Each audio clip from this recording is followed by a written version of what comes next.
Dawson Rider Review.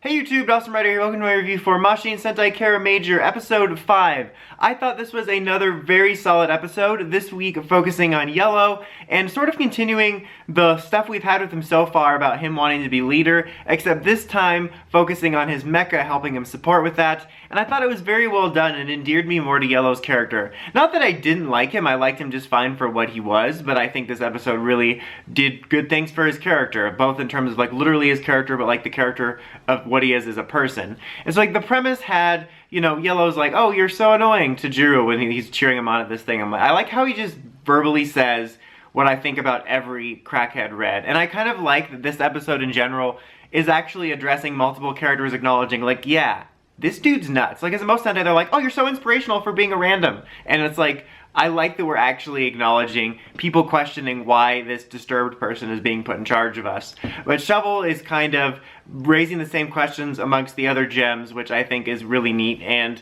the way that he's kind of wanting to further his goal, and they're both on the same page, but it ends up going in a different way than you would think.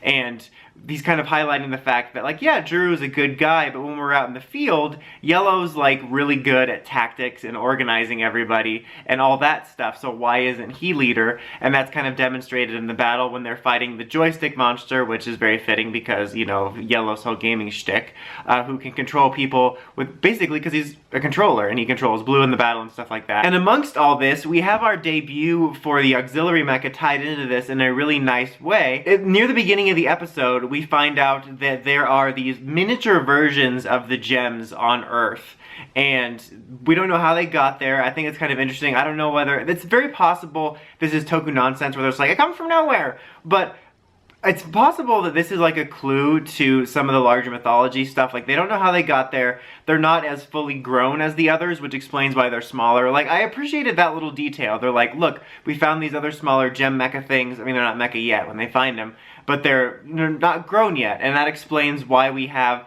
these smaller, like, auxiliary weapon class, and they're not full-on mecha. And I think it's nice they took the time to explain that. And when I say I don't know whether it might be tying into the overall mystery or whatever, because, you know, Red has that inspiration ability that the guy on the other planet does, and I talked about last week how I wonder if it'll be tied to, like, he's from that planet somehow, or tied to it, or whether anybody can have that, or whether all planets have these gems, that's possible, or that Earth also has these gems, which we see isn't in this episode, but it's also possible that they landed there or were hidden somewhere, and I hope that gets addressed, whether somebody put an installation there or they crashed some time ago, or whether it's tying in the mythology that, like, oh, Earth also grows these same type of stones as our home planet, and that's why Red also has these abilities, and I happen to think about that. But that's tied in with this episode because when they find them, they say they're not fully grown yet, we probably shouldn't have Jiro turn them into mecha yet.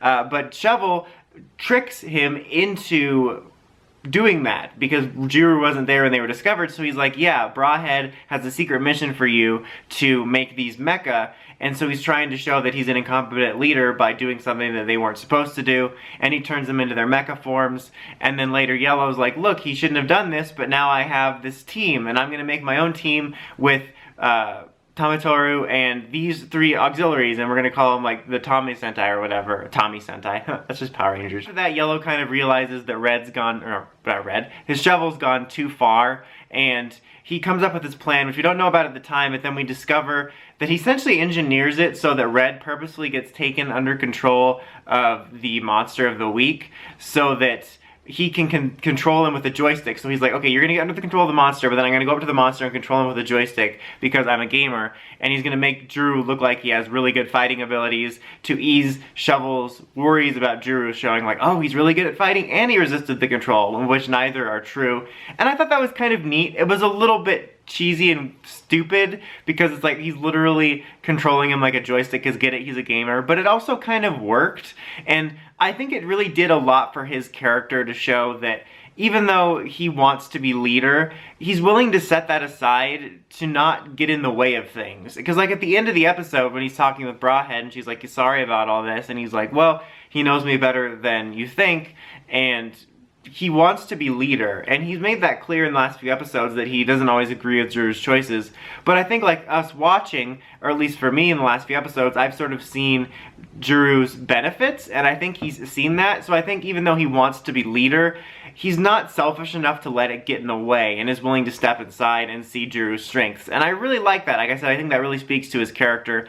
And I think the way they have it now in terms of the team structure works. Like, I don't see anything wrong with Yellow sort of being the organizational leader in terms of tactics when they're out there, because Jiru's a lot less of like the strategy guy, and he's more like the leader that can see what the team's needs are personally. And that, oddly enough, Yellow was doing that this week. He was sort of seeing what the team's needs were personally and what Shovel needed to see. So I really liked that. And then we get, obviously, the debut of the weapon forms of the mecha, because they enter the battle and they come up with the weapon forms of them all. And so that's all neat. And they also have little voices. I don't think they're going to have full-fledged personalities, but they have little voices, which is a nice touch. But I thought this was a very solid episode. Like I said, for Yellow, it was a good one for him to make him seem less like just the guy that's always going to be naysaying Red, and again, balanced him, kind of like they did with Jiru, where he's a lot more level-headed than you'd think, and actually a really good leader in the fact that he's not willing to let the fact that he wants to be a leader get in the way. I enjoyed the way the auxiliaries were debuted. I think they got a decent amount of breathing room from the mecha debut, so we weren't debuting things back to back. And I like the mythology reason of like why they're smaller. I hope we find out why they're on Earth. I hope they address that. I think that would be nice.